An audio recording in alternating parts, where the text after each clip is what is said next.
Like when we teamed up, Aaron had the idea, we talked early, I have my own investment firm, so I'm both the investor and his co-founder.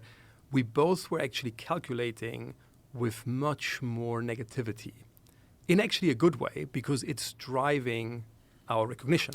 So, but I'm always jokingly saying, it's almost going too smooth because people love it. Like the only people who don't love it is the Olympics. But like the feedback we're getting from my 14-year-old godson to a head of state is like, that's fucking awesome. Like, well, it's also everybody knows that athletes are taking things. They've been doing it forever. You know, before USADA came into the UFC, there's actual.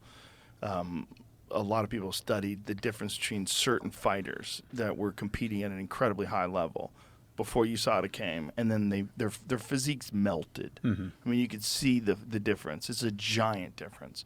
But they were all passing drug tests before. But they were passing drug tests by the athletic commissions on the day of the fight, which, by all accounts, is an intelligence test. It's just whether or not you're taking the proper steps to cover your tracks. Yeah, you just got to know the half-lives of the products that you're taking. And everybody knew that was the case. Yeah. And so instead of going your way, they went the way of just crawling up everybody's ass with a microscope. And they do it.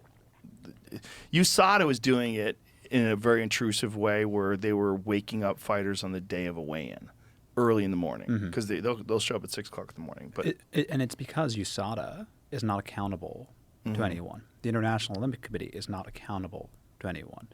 You know, it's a really important question about how the structure of sports internationally works. Do you know who appoints the members of the International Olympic Committee?